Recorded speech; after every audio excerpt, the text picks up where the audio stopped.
नमस्कार विद्यार्थियों, आज की वीडियो में हम श्रम विभाजन और जाति प्रथा के अगले अंश का अध्ययन करेंगे। तो आइए शुरू करते हैं इस वीडियो को। इस वीडियो में आज हम सबसे पहले पिछले वीडियो में हमने क्या पढ़ा था उसके बारे में जानेंगे। इसके बाद हम तीसरे, चौथे और पांचवें अनुच्छेद की व्याख्या करेंगे, यानी बचे हुए पैराग्राफ्स को समझेंगे। इसके बाद इन पैराग्राफ को समझते हुए हम जाति के आर्थिक पहलुओं को जानेंगे। जाति के आर्थिक पहलुओं को जानने के बाद हम किस प्रकार एक आदर्श समाज का निर्माण कर सकते हैं उसके बारे में भी इसी वीडियो में चर्चा करेंगे। विद्यार्थियों, इस वीडियो को ध्यानपूर्वक देखिए। पिछले वीडियो में हमने श्रम विभाजन और जाति प्रथा के पहले दो अनुच्छेदों का अध्ययन किया था। इसके बाद हमने कुछ प्रश्न पूछे थे। प्रश्न थे कि जाति प्रथा और श्रम विभाजन क्या है। जाति वह व्यवस्था है जिसके आधार पर लोगों को ऊंच नीच के आधार पर बांट दिया जाता है, और श्रम विभाजन वह व्यवस्था है जिसमें काम का बंटवारा समाज में लोगों की रुचि के अनुसार किया जाता है। श्रम विभाजन और श्रमिक विभाजन में क्या अंतर होता है? श्रम विभाजन काम के बंटवारे से संबंधित है, किंतु श्रमिक विभाजन काम के आधार पर लोगों के बंटवारे पर आधारित है। और हमने जाति प्रथा के दोषों का भी उल्लेख किया था। जाति प्रथा का सबसे बड़ा दोष यह है कि बचपन से ही व्यक्ति का जन्म से पहले ही पेशा निर्धारित कर दिया जाता है। अब आगे का पाठ स्क्रीन पर देखिए। आपको इस पाठ का अगला अनुच्छेद दिखाई दे रहा है। ये है अनुच्छेद संख्या 3।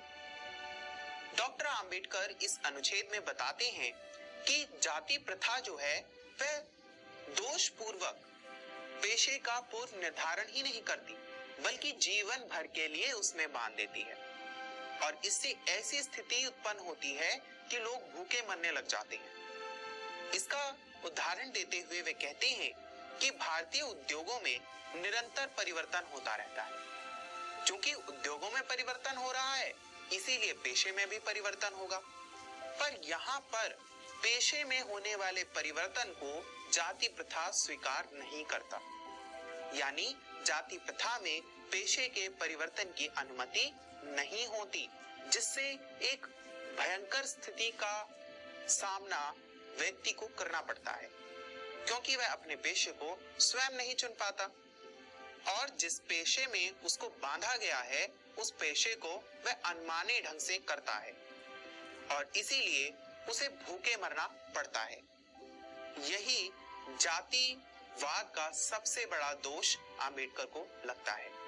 वे कहते हैं कि जाति प्रथा पेशे को बदलने की अनुमति नहीं देता, और इससे समाज का विकास होने की बजाय समाज का ह्रास हो रहा है।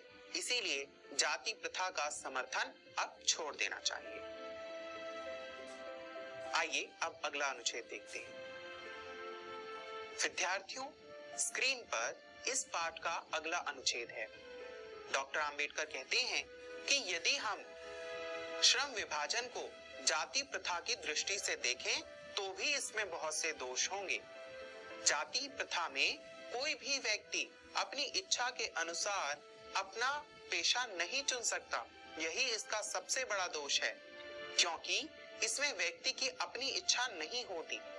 उदाहरण के लिए, यदि आपका जन्म होने से पहले ही समाज इस बात का निर्धारण कर दे कि आप बड़े होकर एक इंजीनियर बनेंगे, किंतु आप बड़े होकर एक डॉक्टर बनना चाहते हैं, ऐसी स्थिति में आप क्या बेहतर बन पाएंगे, एक डॉक्टर या एक इंजीनियर?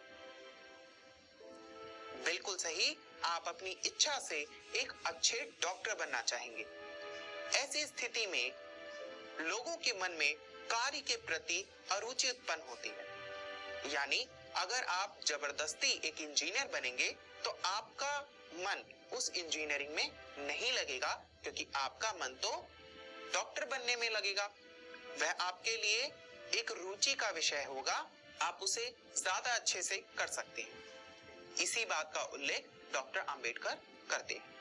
वे कहते हैं कि आर्थिक स्थिति पर अगर हम विचार करें तो हम पाएंगे कि लोग अरुचि से इस काम को करते हैं, वह अपनी आवश्यकताओं को पूरा नहीं कर सकते, वह गरीबी और उत्पीड़न से ग्रस्त हो जाते हैं। और गरीबी और उत्पीड़न ही इस समाज का सबसे बड़ा दोष नहीं है। इस समाज का सबसे बड़ा दोष ये है कि अरुचि पूर्वक किसी काम को करने के लिए विवश करना, यही इस समाज का सबसे बड़ा दोष है। आगे डॉक्टर अंबेडकर कहते हैं कि ऐसी स्थिति में, यानी जहां पर व्यक्ति को अपने काम को खुद चुनने का अधिकार ना हो, वहां पर जो काम होगा वह सही नहीं होगा। लोग उस काम को अरुचि से करेंगे, और अरुचि से अगर किसी काम को करेंगे तो सबसे बड़ा नुकसान ये होगा कि लोग उस काम को टालते रहेंगे, यानी ठीक से नहीं करेंगे, उनका दिल उसमें नहीं लगेगा। हाँ, दिमाग से वह उस काम को जरूर कुछ हद तक कर सकते हैं, पर फिर भी उनका दिल और दिमाग उसमें नहीं लगेगा। वह इस बात को सिद्ध करते हैं कि वहां पर लोगों की अपनी शक्ति जो होती है, उनकी जो लाइफ स्किल होती है, उनकी जो क्रिएटिविटी होती है, उनकी जो रचनात्मकता होती है, वहां पर खत्म हो जाती है, क्योंकि उन्हें एक पूर्व निर्धारित पेशे में ही काम करना पड़ता है। विद्यार्थियों, आइए अगला अनुच्छेद देखते हैं। अगला अनुच्छेद है 5, जो कि पृष्ठ संख्या 3 पर है। इस अनुच्छेद में लेखक बताता है कि इस समस्या को हल करने के लिए इसके रचनात्मक पहलू पर विचार करना चाहिए, यानी इसको कैसे सुधारा जा सकता है, इस पर विचार करना चाहिए। क्योंकि लेखक ने अब तो जाति प्रथा की बहुत सारी खामियों को बताया, बहुत सारे दोष को बताया और उसका वर्णन किया, उदाहरणों से स्पष्ट किया। अब वह इसका समाधान भी बताना चाहता है। वह कहता है कि यदि हमें जाति प्रथा के इन दोषों को समाप्त करना है तो हमें एक आदर्श समाज बनाने के लिए स्वतंत्रता, समता और भाईचारे का निर्माण करना चाहिए। अब विद्यार्थियों, स्वतंत्रता तो आपको पता ही है, आजादी। आजादी अपने पेशे को स्वयं चुनने की, और उस पेशे में समता यानी समानता का अधिकार पाने की। और वह कब होगा? जब लोगों में भाईचारा होगा, जब कोई किसी को हे दृष्टि से नहीं देखेगा, कोई किसी को नीच नहीं समझेगा, सब अपने आप को एक स्तर पर समझेंगे, तो उस स्तर पर भाईचारा बनेगा और भाईचारे से भी यह स्थिति उत्पन्न हो सकती है। और ऐसी स्थिति में किस व्यवस्था का निर्माण होगा? याद कीजिए, ये भाषण कब लिखा गया था? बिल्कुल सही, 1935 में, और प्रकाशित 1936 में हुआ। उस समय भारत में लोकतांत्रिक समाज बनने की पृष्ठभूमि तैयार हो रही थी। इस स्थिति का निर्माण होता है तो भारत में लोकतंत्र स्थापित होता है। इसी लेख में डॉक्टर अंबेडकर अपने लोकतंत्र की परिभाषा देते हैं। वे कहते हैं कि लोकतंत्र मूलतः सामूहिक जीवनचर्या की एक ऐसी रीति तथा समाज के सम्मिलित अनुभवों के आदान प्रदान का नाम है। यानी एक ऐसी जीवनचर्या हो जो कि सभी के लिए उपयुक्त हो, सभी के लिए लाभकारी हो, सभी का उद्धार हो उससे, और सभी के अनुभव आपस में एक दूसरे को बांटे जाएं। यानी रिक्शा चलाने वाला पूंजी बेचने वाले को समझ पाए, पूंजी बेचने वाला विमान चालक को समझ पाए। ऐसी स्थिति में ही लोकतंत्र का निर्माण हो सकता है, ना कि ऐसी स्थिति में कि रिक्शा चलाने वाला अपने अनुभव तक ही सीमित हो जाए, पूंजी बेचने वाला अपनी ही स्थिति तक सीमित हो जाए और विमान चालक अपने ही अनुभवों तक सीमित हो जाए। तो विद्यार्थियों, ये था ये पूरा निबंध जिसमें अंबेडकर ने जाति प्रथा और श्रम विभाजन के विभिन्न पहलुओं पर विचार किया। आज की इस वीडियो में हमने तीसरे अनुच्छेद, चौथे और पांचवें अनुच्छेद को पढ़ा और साथ ही समझा। विद्यार्थियों, आपसे उम्मीद है कि आप घर से इस पाठ को पढ़कर आए होंगे। यदि आप नहीं पढ़ पाए हैं तो घर जाकर इस पाठ को जरूर पढ़ें, क्योंकि इस पाठ को पढ़ने से दोहराई तो होगी ही, साथ ही यह पाठ अच्छे से आपको समझ आ जाएगा। आइए अब कुछ प्रश्नों के उत्तर देते हैं।